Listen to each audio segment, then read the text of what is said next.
emotional, legal factors, legal factors, or other variables. And we have even employee-employer relationship. Here, the main, because why we are calling employee-employer relation, because whenever there is an industrial relation, the term exists or its characteristics define itself that there should be relation of employer and employee. It may be with workers and their organizations, employers or management of the enterprise, or government. It may be anything, but minimum two parties should exist to call it as industrial relation. Next, we have product of different systems. Means it's nothing but industrial relations are the product of like economic, social, and political system which will arise out of the employment in the industrial field itself. And next, we have development of healthy labor management. The important purpose of industrial relation is development of healthy labor management or employee-employee relationship. For what purpose it is? For maintaining industrial peace. That there should not be any conflict, that there should not be any dispute in the organization, so that they can have peace, industrial maintenance work, and avoidance of industrial strife, and development and growth of industrial democracy. Next, who are the parties? They are involved in the industrial relation system. When you look at here, we have just look at here, that is state or state government, employer and other their associations, workers and their associations, participants in industrial relations. So whenever we call it as industrial relations, there will be an existence of employer and their associations. Why? Because employer plays an important role in industrial relations, because he is the person, he is the one who will hire the employees, he is the one who will pay them wages, he is the one who provides allowances to him, and he's the one who has to regulate the working relations to wage. How can he regulate? Through certain rules, regulations, laws has to be maintained. And similarly, and at same time, expects the workers to follow them also. It's not like that if as an employer, if he's doing some laws, it does not mean it will be only for nominal sake. No, it's not like that. It has to be seen that whether those rules are being followed or not, whether that regulations are implemented or not in the organization. And even the bargaining power of the employers is also weakened in comparison to that of trade unions, because they have, though they have bargaining power, when compared to that of employees, the employer is having little less bargaining skills or bargaining power, because they form it. Employer is a single, but when you talk about the workers, they had some trade associations or some trade unions which will try to bargain with the management, and they try to put pressure on the employer or government. These associations plays a very, very important role when we talk about it, and these both parties should exist to call it as an industrial relation. Next, we have is workers and their associations. You can just look at here. This is the employers and the associations, and this is workers and their associations. Because why? Because sometimes workers also play a crucial role in this relation. Because though employer is paying the amount, employer is hiring them, employer is looking after them, if without workers, there is no existence of management at all. If workers are not working, because when you talk about industrial relation, how workers are all the part of the industrial relation means, here worker as a whole includes his working age, his education, his background, and his social and family background, psychological traits, his talents, whatever his skills is having, like cultural attitude towards other work, how others are working, how he's behaving, and workers form into their associations called, and whatever the workers make the association, that we call it as trade unions. And these unions are formed to solve the problems, or whatever the problem there, that will be solved. And the trade unions work for workers' economic interest, because whether the wages are being paid properly to the workers or not, or their work is being exploited or not, that is the main interest of the trade unions, and they are the people who bring pressure on the management either through political or economic strategies. They may follow anything. Then, okay, this is fine. Employer is fine, their associations are fine, workers is fine, and their associations also fine. But what is the role of state or government in the industrial relation? Let us understand. So if you look at here, government plays a balancing role in industrial relations. How is it possible? Because government influences the industrial relations through its industrial relation policy. Because it's the government who will frame the industrial relations policies. So whatever the government is taking an initiation, whenever the government is taking any initiation for the industrial policy, yeah, it will be shared. It will be shared. So whenever you have industrial policy resolutions, government plays a very crucial role in industrial relation, because it is the one who will regulate or who will frame the rules that are related to the industrial relations. And even we have labor policy, even labor law implementation, which is acting because these all act as a mediator. For what purpose? Purpose of conciliation and adjudication. And here the government will regulate the behavior of both employer association and work, because the government acts as a mediator between both workers as well as the employer workers organization as well as employer associations. Why? Because employer should not feel all the time that he is the king of the total industry. Neither the worker should always feel that without him there is nothing in the organization. So not to have or remove these myths from the mind of the both labor as well as management, the government comes as an balancing between both these parties. And what if you can just look at your picture, here if you can see state, government, employers and their associations, because employers will have their own associations and workers also will have their own associations, and government. They all are the part and parcel of the participants of industrial relations. And there are some other characteristics which is also part and parcel of the industrial relations. In that, if you just look at here, industrial conflicts are the results of several socio-economic, psychological, and political factors. And various lines of thoughts have been expressed and approaches used to explain this complex phenomenon. So if you can just look at here, these are also some other factors which will make the form of industrial relations. Next, what are the objectives of industrial relations?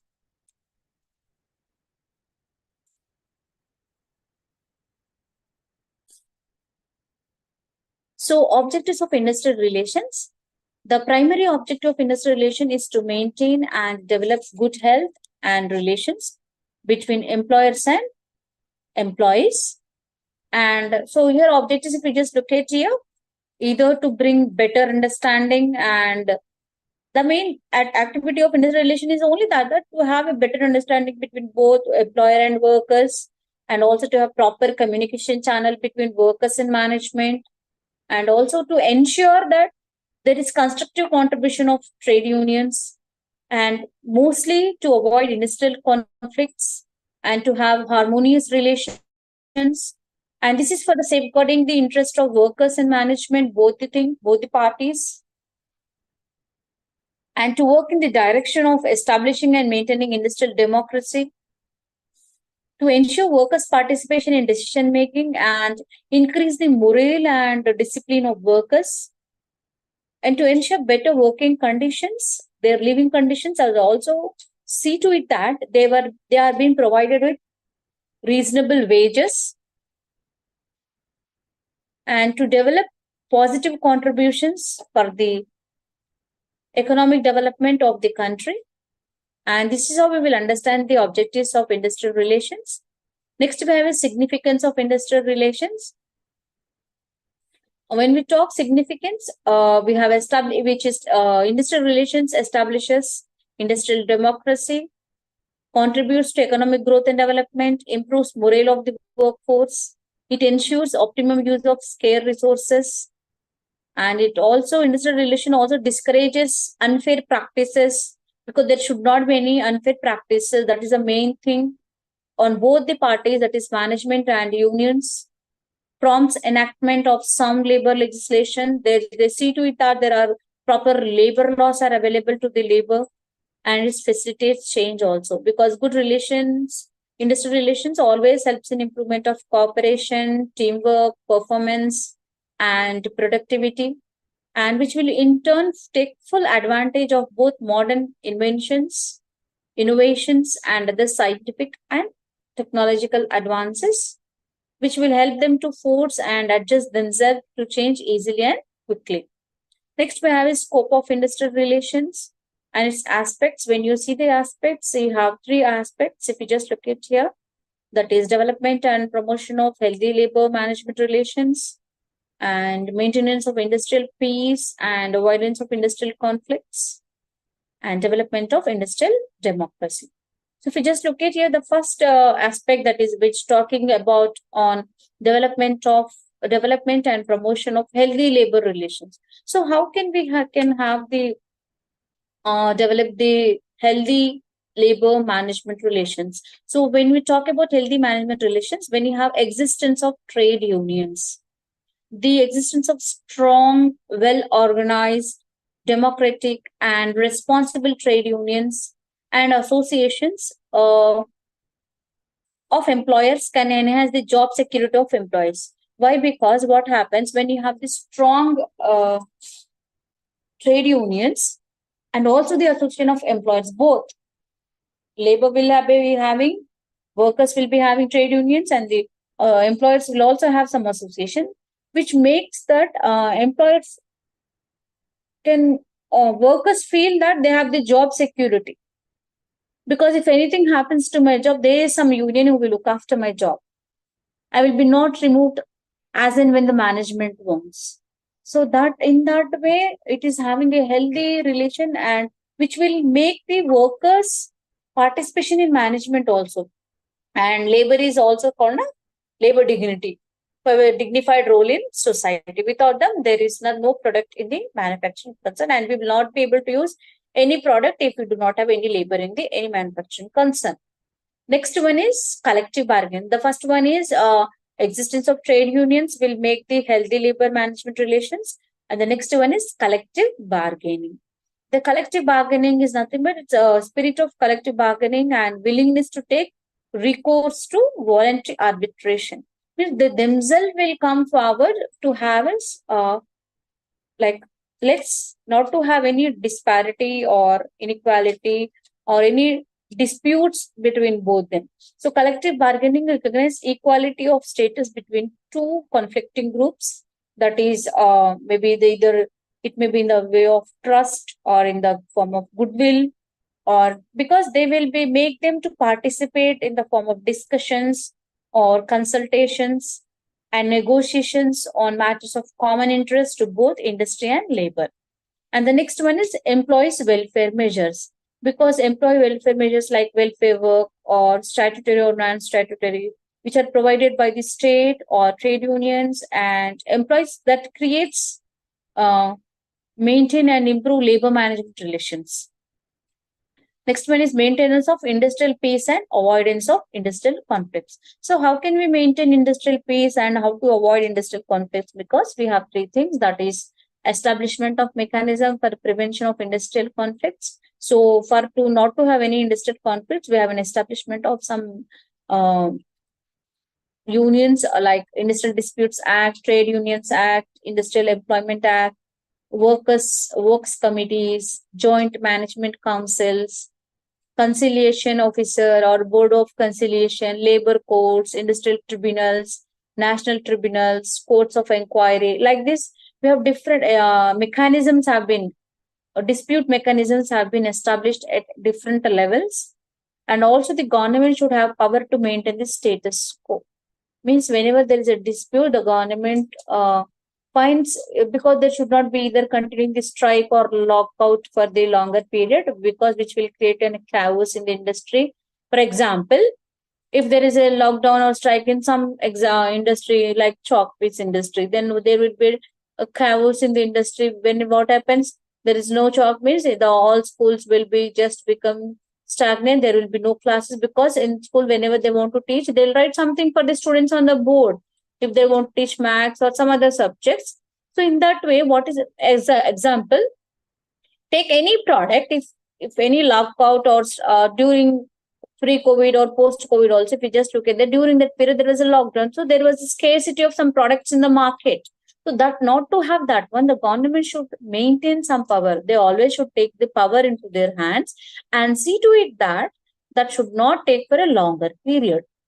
Next to the provision of the bipartite and tripartite forums for the settlement of disputes. So even they are maintaining some code of conduct, code of efficiency and welfare, and model standing orders, grievance procedure, and granting of voluntary recognition of trade unions by the employer. So like this, we can try to have maintaining industrial peace, and we can avoid the industrial conflicts.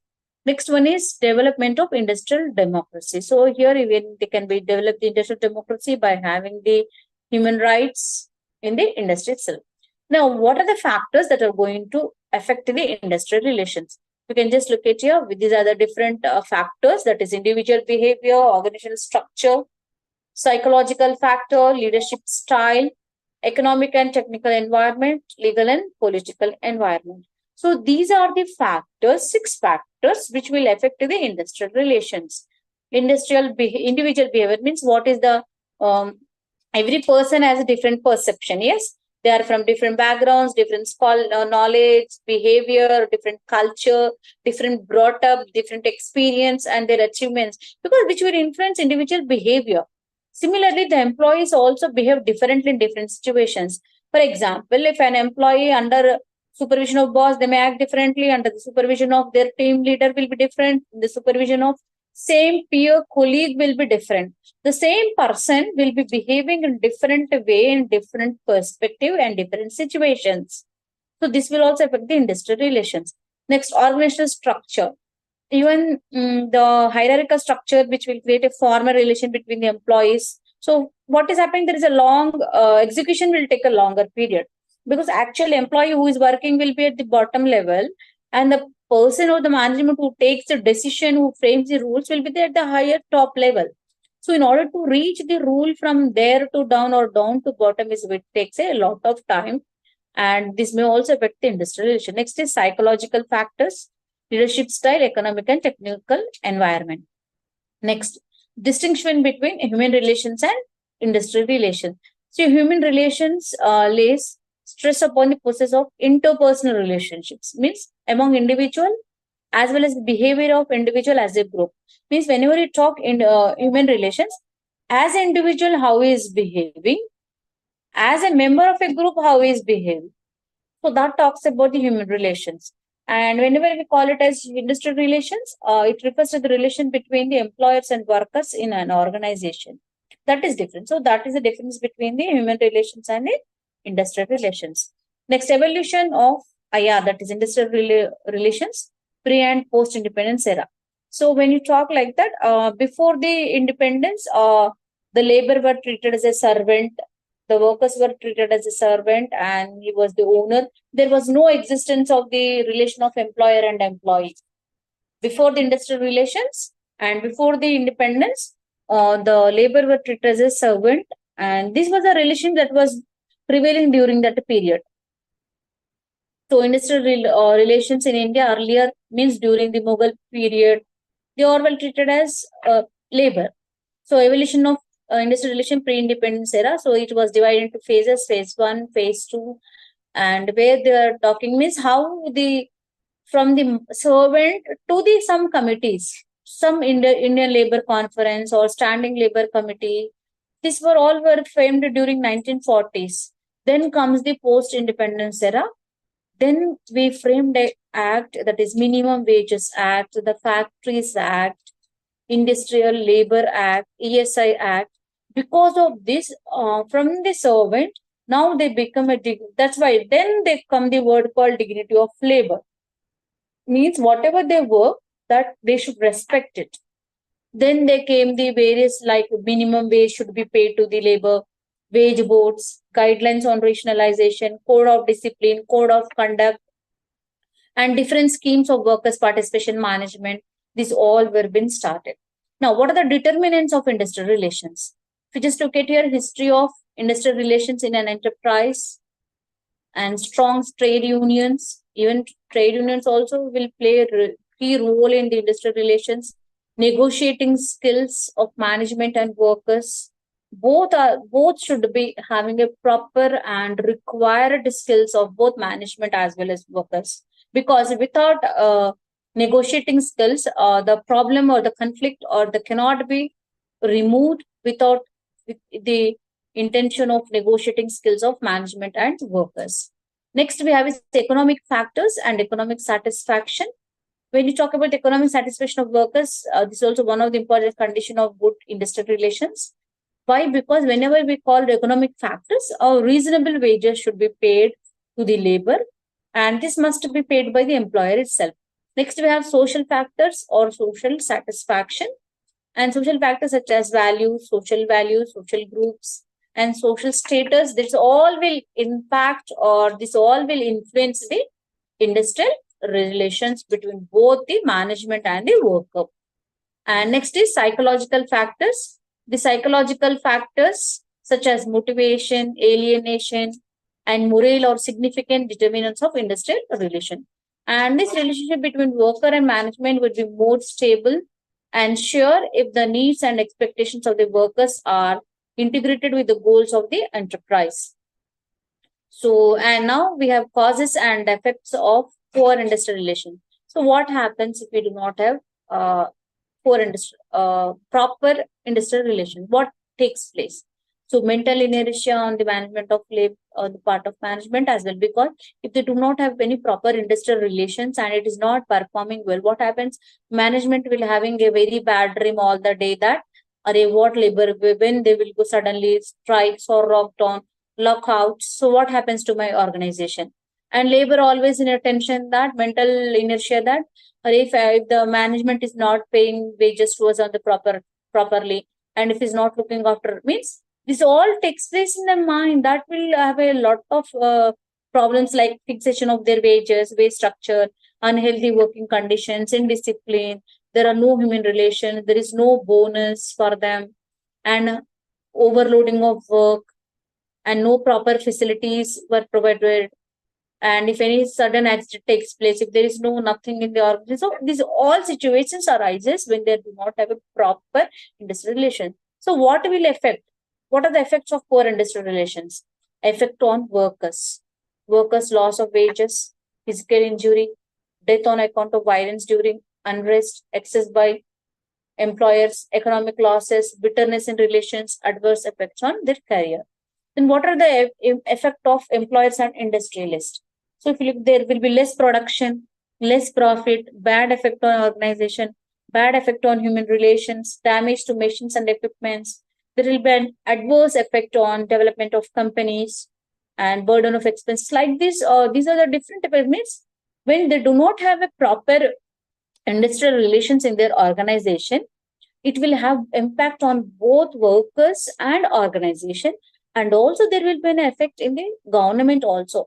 How it is going to affect the government? Because when the company is not performing well, so what happens? Automatically, if the workers are not doing well, the management it will lead to less production. When there is less production, there will be less profit. When there is less profit, no tax, means they may not pay to the mark of tax to the government. When there is no revenue to the government may not work properly. So like this, it's all interlinked chain.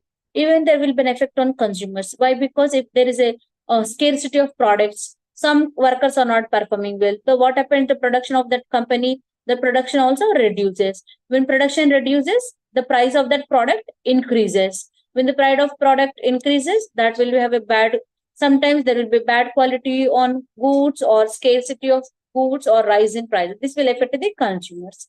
And even we have other effects such as adverse effect on international trade, if you are doing any exports and imports business. And like this, there will be an impact on both the That is a poor impact of industrial relations. Next, organization of industrial relations. So they will have some hierarchical and traditional structure to have industrial relations. That is line officials and staff officials, or line staff, or staff line, we call them at.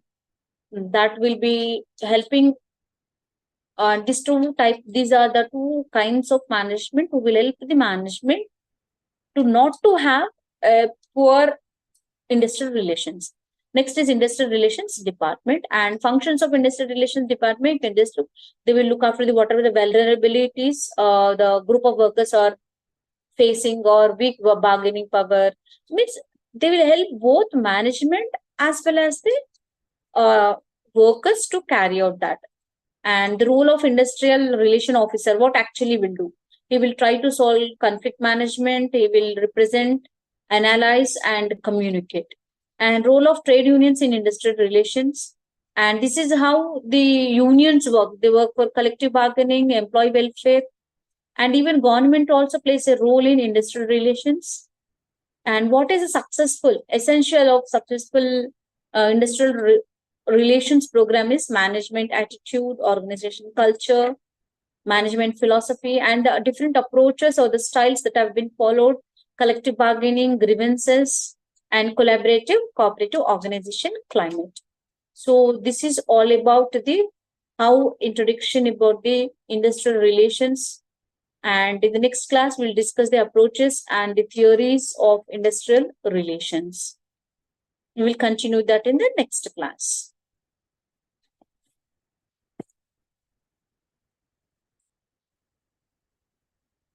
Is it clear?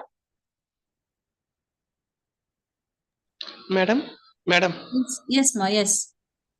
Can I have the material, madam? Wait just a minute.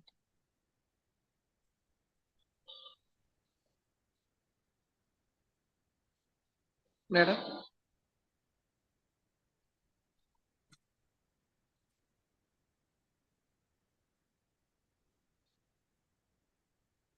I'll ask her to share with you, no?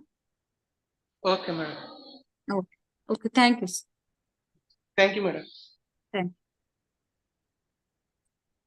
Madam.